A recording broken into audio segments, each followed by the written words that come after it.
SyrianGirl, thanks for being available to talk about Syria. It would appear to me that the war front is just altering, metamorphosizing, and you're going to have more and more war with the Kurds at this time, and probably whoever was behind the others are now behind the Kurds. Did I sum it up reasonably well? Quite well, in fact. I think that we're definitely heading to the second phase of the war, which was always one of the planned phases. If you looked at the Israeli non-plan, they wanted to create a Kurdistan in order to divide the countries and create perpetual war. And since the ISIS thing is now, I mean, I guess you could say that ISIS was always there in order to create a vacuum that would be later filled up by the Kurds.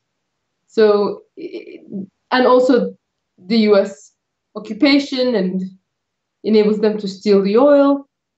But there is the Israeli aspect of it. I think that we should talk about that most, because there's a lot of things that I became aware of investigating things since the war. For example, if you know the Greater Israel Plan, the idea is that it should be from the Nile to the Euphrates. The Greater Israel, that is the land that they feel that they own. But if you looked at the map of the proposed Kurdistan, it's always anything that's east of the Euphrates. And it turns out that it's there's a theory about the origin of the Kurds that a lot of these sort of, you could call them extremely religious or extremist Jews, think that the Kurds originated because King Solomon had 100 genies and they slept with 100 of the most beautiful Jewish women, and the offspring that resulted from that were Kurdish. So if you also looked at Haaretz, they were reporting that the Kurds are the closest racial group to Jewish people. So there is this Zionist explanation. Can I respond? Of course. To interrupt you, I have an age on my side. I would, if you'll allow me. I don't buy any of this. They throw the same spin at us with every conflict. They say the Afghanis are one of the lost tribes of Israel. The Ukraine is the origins of the Khazars. They always romanticize whatever conflict they are involved in and bring it down through some kind of prism of biblical interpretation. And I don't know how to tell you respectfully, but I don't buy it for a second. And you mentioned the Greater Israel, and I'm kind of rehearsed in these arguments, but Israel couldn't keep 10 kilometers of Lebanese territory, so I can't see it getting all the way over to the Euphrates. But it can dominate. I don't mean to say Israel cannot dominate. It can. It does. Look at the U.S. Congress. Look at the British Parliament. It dominates everything. But the notion that you're going to have an Israeli policeman on every corner, no, I don't see that happening. So if you, I think it might be a long-term plan, but it is a crazy plan. I'm not saying it's a plan that will work. I'm just saying this is what some people actually. Well, they do, but it's their spin. It's their spin that we're repeating. If I can say that, I don't know. It's a sensitive subject with me because I don't buy their spin, and they've got us all talking about the Taliban are Israeli lost tribe, and people buy this and repeat it and put it in comments, and the whole Ukraine conflict they put down to, oh, Khazar, that was the origins of the Khazarian Jews there. And you know, it's just every time you're slaughtering loads of people, you give it some romantic take that it's from the Bible. Well, it's definitely not true that the Kurds were the offspring of genies marrying Jews. The Kurdish, the reality is the Kurdish people are an Iranian group of people. They were basically the Bedouins of Iran. nomadic tribes that traveled out of Iran from from a specific region where there are still Kurdish speakers in Iran. That is the reality. But maybe you're right. Maybe it isn't something they believe. Maybe it's just some spin they put on it to convince their own people of why they should support this cause. I don't even know if they really want a Kurdistan to eventuate out of this. More so, perhaps the plan is just a perpetual war. Yeah. And unfortunately, it seems that they have inflated the idea these US-backed Kurdish militias have, that they're going to get all the support from the West, and they're going to take over all this land to create this second Israel, basically.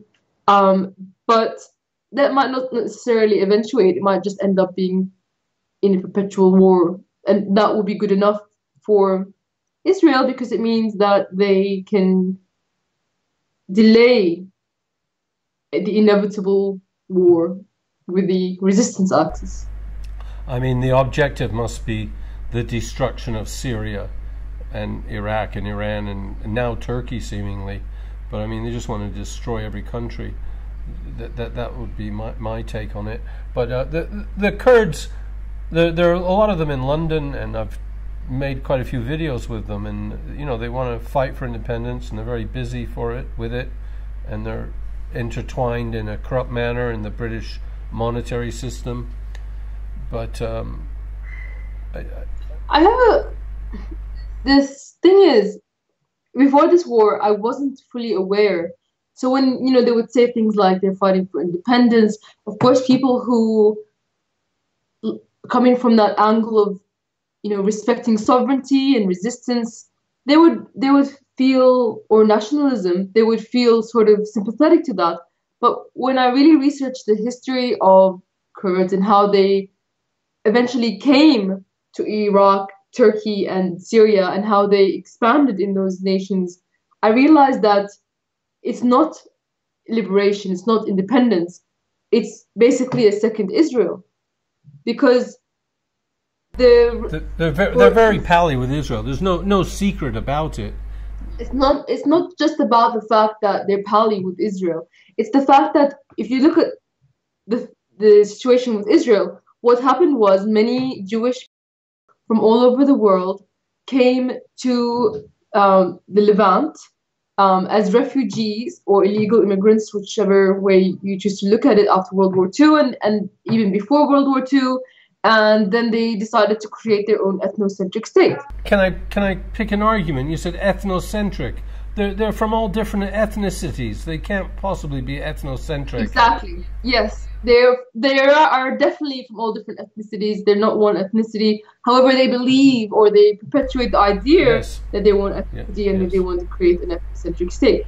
The same way, if we look at how the Kurds, let's because a lot of people aren't aware of the history.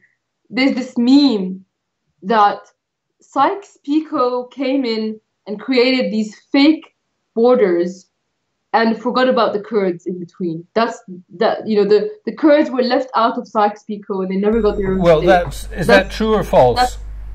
That's false. It's false because the reason why didn't Bedouins get a state? Why isn't there a Bedouinistan? Because nomadic peoples, they move around. They don't create structures, and at the time, the Kurdish people were living in tents and mountains, and they were herding sheep, and they basically followed the Euphrates out of Iran into Iraq, a few hundred years ago, and then into Turkey, and they lived mainly in the mountain regions. But the east of Turkey used to be called Armenia, and what happened was, during the Armenian genocide in 1915, the Turks asked the Kurds to help get rid of the Armenians. And in exchange, they made a deal that they could live in the houses that the Armenians reside in. Because at that time, the Armenians were living in cities, and because the nomadic tribes of the Kurds were living in the mountains.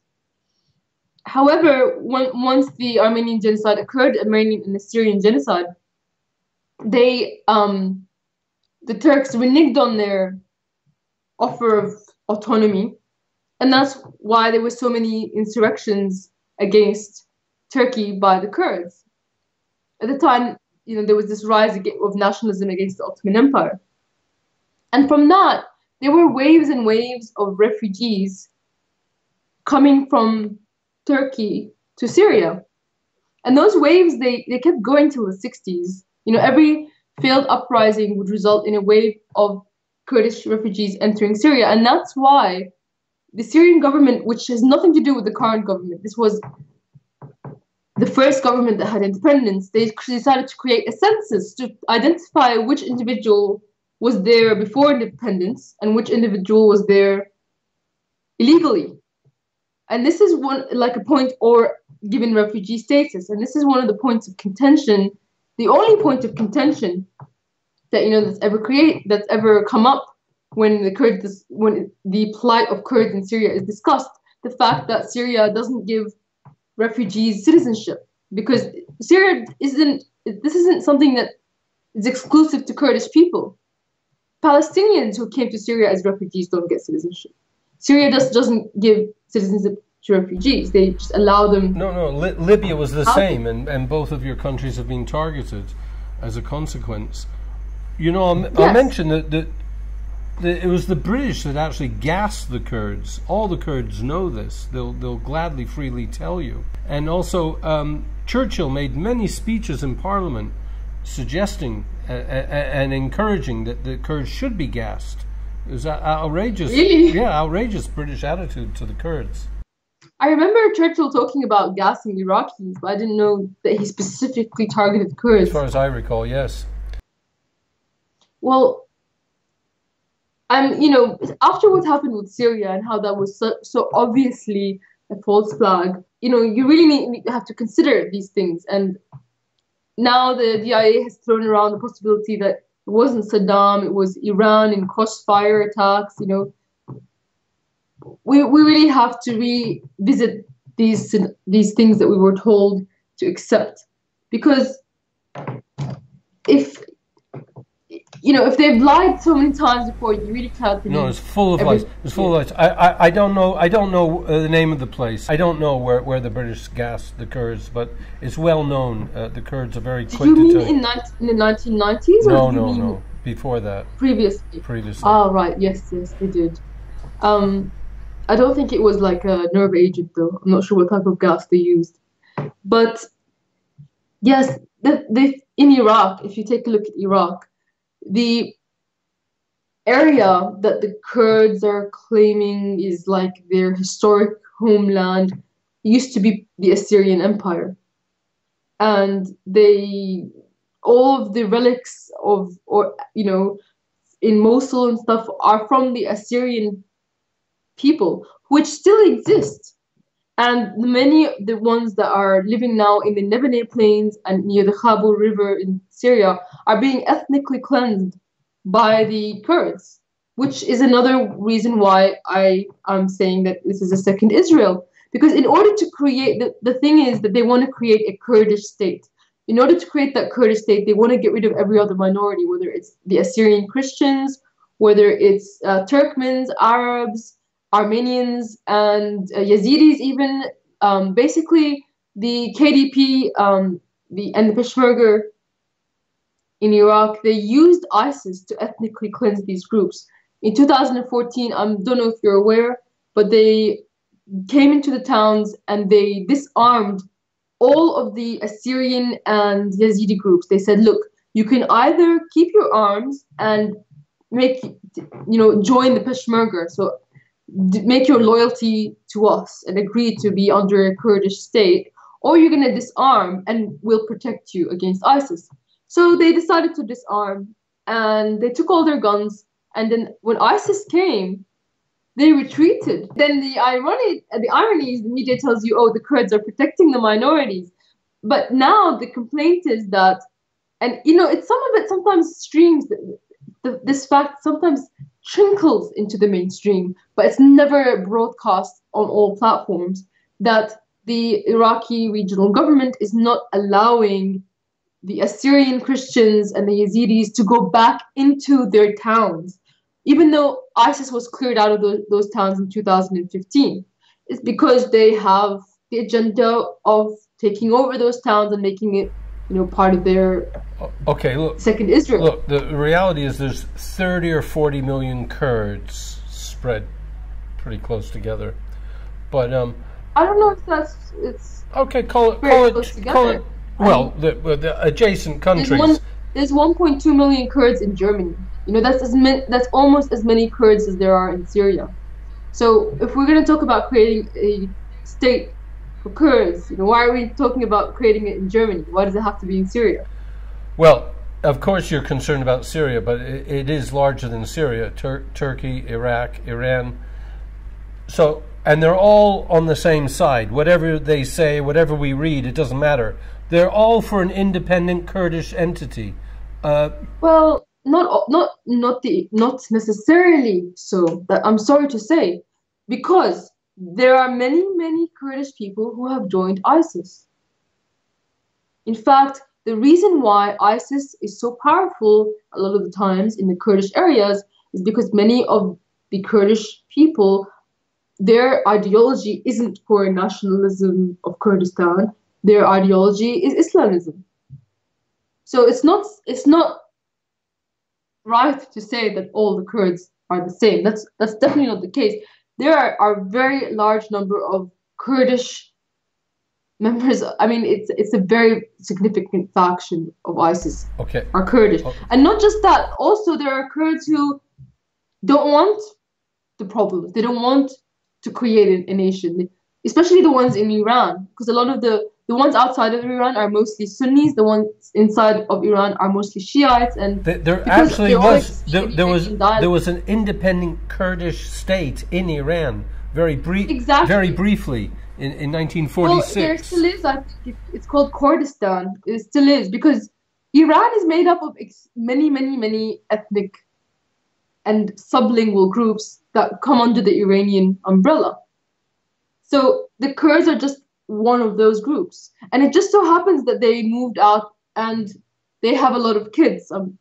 I think I looked up how many kids per family birth rate, and it's like something like 6 or 8, and that is why there's 40 million of them. It's that, but that doesn't mean that just because you have a large number of people, that doesn't entitle you to take over people's land and people's resources and come into their countries, either as refugees or as nomadic people, and let's move it slightly. Take over the resources that's supposed to be shared across the whole nation. No, they've got the most fertile area not only in Syria but also in Iraq.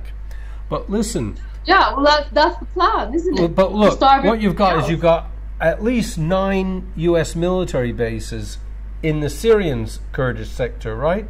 And you've got the US, you've got German special forces, French, British. They're all arming and training the Kurds as much as they can. So what is going to happen?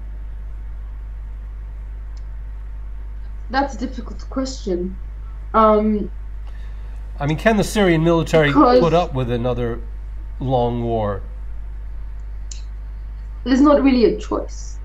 If you listen to what the government is saying, if you listen to what the president says, and he says this repeatedly, and if you observe closely, the Russians may have tried to push. Well, they actually tried to push forward a constitution that would allow federalism. And if you looked at the Iraqi situation, federalism is just one step away from a complete break-off. So the Syrian government said, no, Syria, we will liberate every inch of Syrian land. They rejected any proposal of federalism. And why should we? It is Syrian land.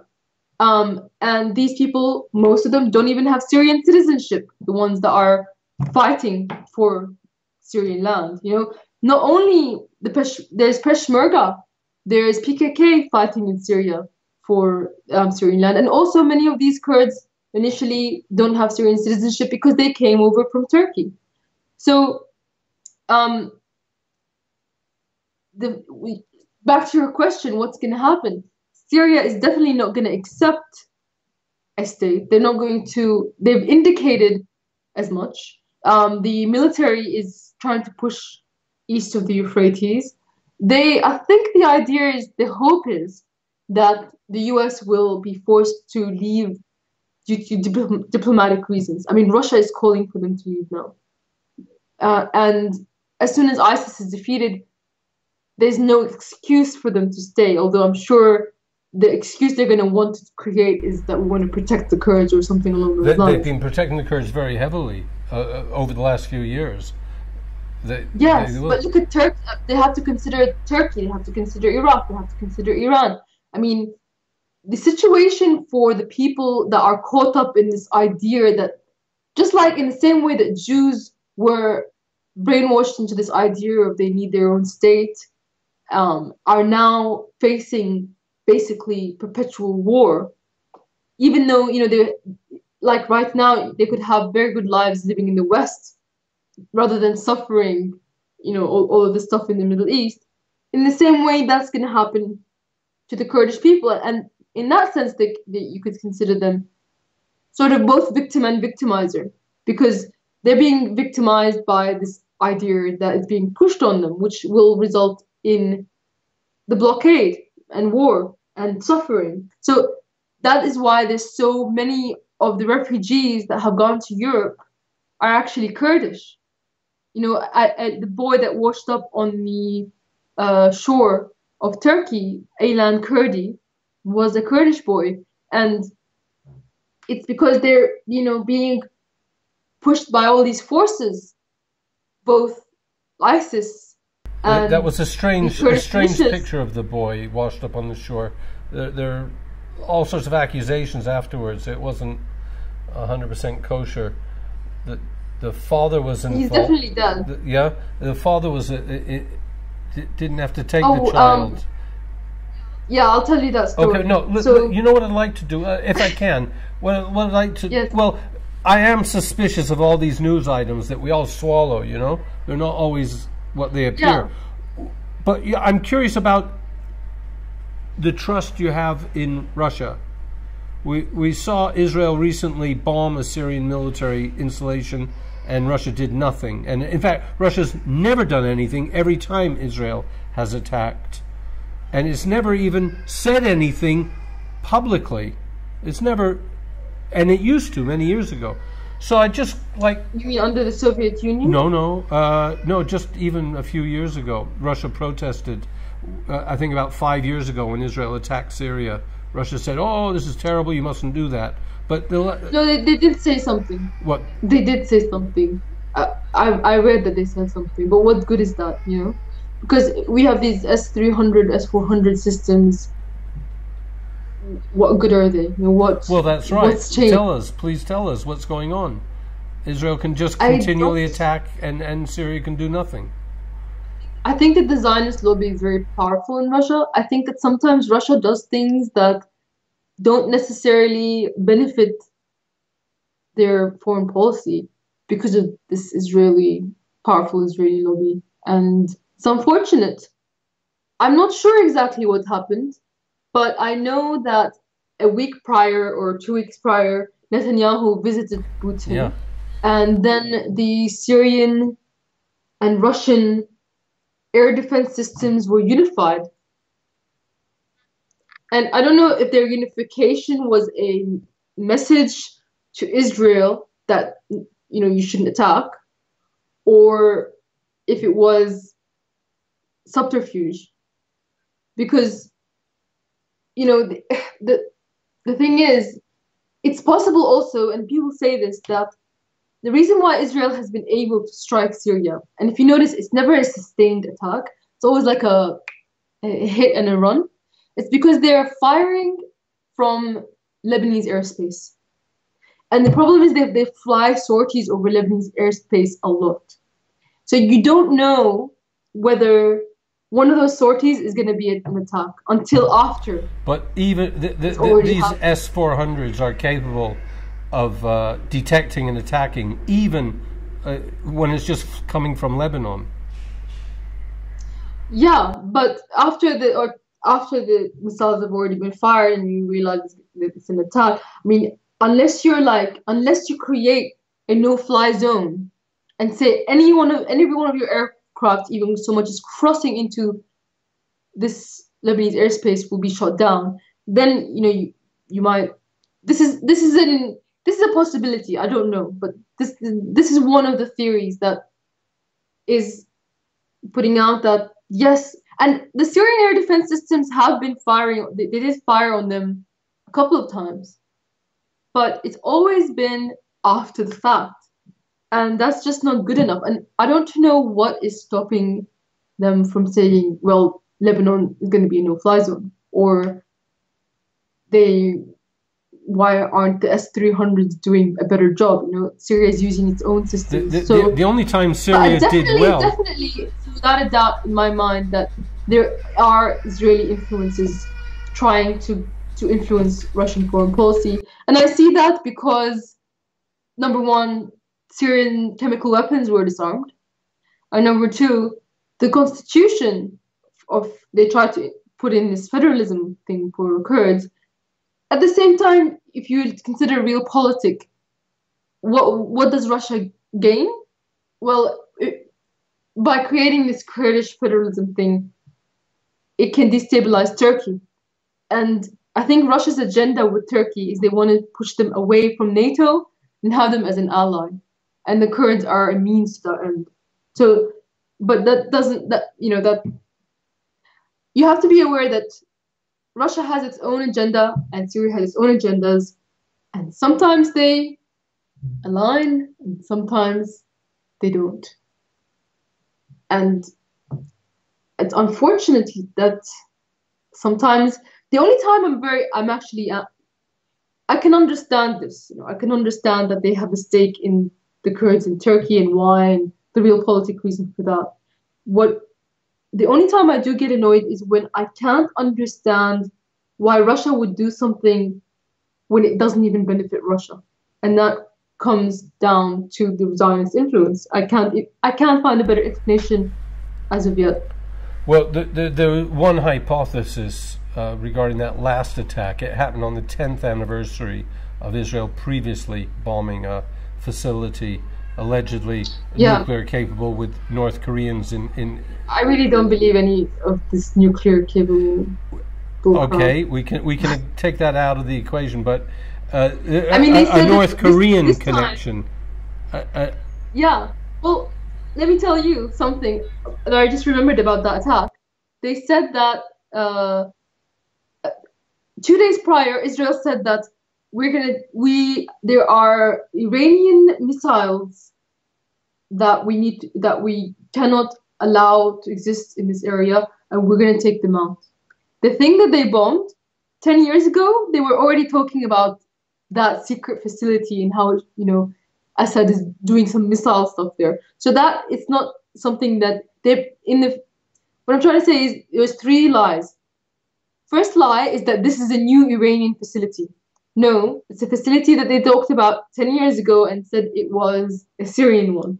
Second lie that came out immediately after that is the idea that there was chemical weapons in that plant. So it moves from missiles to chemical weapons. And of course, the chemical weapons is the thing that the media all repeated. That's the lie that they all repeated. But it doesn't take a genius to think that they're not going to bomb a chemical weapons facility, which could cause millions of deaths, or they're not going to bomb a nuclear power plant. Like, that doesn't make any rational sense. Well, then tell us what did they choose to target? It was done with Intel. I mean, they targeted something. Sure, it was a missile. It was a place for rockets manufacturing. Not chemical weapons, not nuclear weapons, no North Koreans, none of that crap. It's just no Iranians even. And no Russian defense. Well, unfortunately. But then again, we really need to look inward and defend ourselves. Have you still got this unified? Are you still unified with Russia for the aerial defense? I think that they are, but you know, I'm suspicious of that because we can sort of at least in some ways account for our own members of the military, but we can't really account for who is inside the Russian military. They might not all be loyal to the cause. So they're still unified, and I just find it interesting that Netanyahu always has to meet with Putin. It's almost like he's asking permission all the time. The plot thickens. And that's why I predicted the strike would happen. No, the plot thickens. They meet every few months, and they've got Skype, by the way. They don't have to meet, but they meet, and also... Oh, they can't use Skype. They've got... anyone that speaks Russian can join the Russian military, and there's 1 million Israelis that speak Russian. So... Is that a fact? Yes. Anyone who can speak Russian can join the Russian military. This is very clear on Google. You've got Putin in his own words saying it on YouTube. So you can go with that. I have to look that up. That's very strange. Well, just as we finish, look it up, because if you feel that it's incorrect, it will go. I'll either edit it out or put it across the screen. Looks as if you've got your hand on the mouse. You're all ready. I'll do it after we finish. Okay. Well, look, shall we finish there? Yeah. Is there anything else you'd like to ask me about in terms of the Kurdish thing? No. No, I know that it's going to be necessary to accommodate the Kurds in realpolitik, and that's going to go for Iran, Iraq, Syria, and Turkey.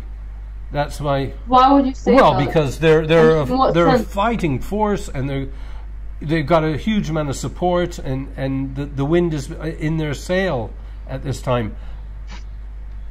So? Well, I mean, or you have perpetual warfare. I guess the thing is, Morris, if we don't, and if you look at what the president is saying, if we don't fight, I mean, the oil that they're trying to steal is like 80% of Syria's oil resources. Basically, without those areas, there is no fight against Israel. Well, so it's either we fight two wars or we just surrender. I didn't say surrender. I said they need to be accommodated. I didn't say they need to have an independent Kurdistan even, but they need to be accommodated. Otherwise, there's going to be perpetual warfare. That's what I said. I think that they've made some steps to negotiate with them. I'm sure. Anything less than federalism. But unfortunately, because the US is there and they've inflated their heads to that point, that it's very difficult to bring them back down to earth. Oh, yeah, no, a lot of people just want killing. They don't care, absolutely. They don't want peace. A lot of people don't want any peace there. Yeah, there's a lot of people that don't want peace. That's a fact, and people don't realize that. Okay, well, thanks for coming back on. Long time no see. Thanks a lot, Morris. Thanks for having me on. It's always great. Right. Bye. See you. I mean, you're kind of on the defensive when you start talking about the Kurdish history, It's as if you're presenting yourself on the defensive. It's not something that I take on board or take deeply, the Kurdish history. But that might just be my ignorance of the situation. But I'm familiar with them. Because the perpetual... I guess my agenda was to just break down the misconception. Because if we go on talking about the Kurds with all of these misconceptions that they're fighting for their freedom, then it's kind of like no matter what you say, yes, Israel benefits, the US benefits, but they're fighting for their freedom. That's people will always go back to that, and it's a very sympathetic position. So unless you break down that propaganda, you're kind of going to just go back to the same point that, but they cross borders. But then for them suddenly to turn around and start believing in borders, but not your borders, not the borders that are already drawn, but the borders that they want to draw for themselves. Those are the real borders. But the problem is that they have no historical basis for those borders. So the idea of where this Kurdistan is, it could be this tiny thing in the south of Turkey, or a sliver in the north of Iraq, or it could encompass everything from the Mediterranean to the Hormuz. And I've seen both kinds of maps because there's no historical basis for the state that they're drawing these borders for. You know, it's basically anywhere that a Kurd has ever stepped, and sometimes places where they've never stepped. So this is a problem. You know, this is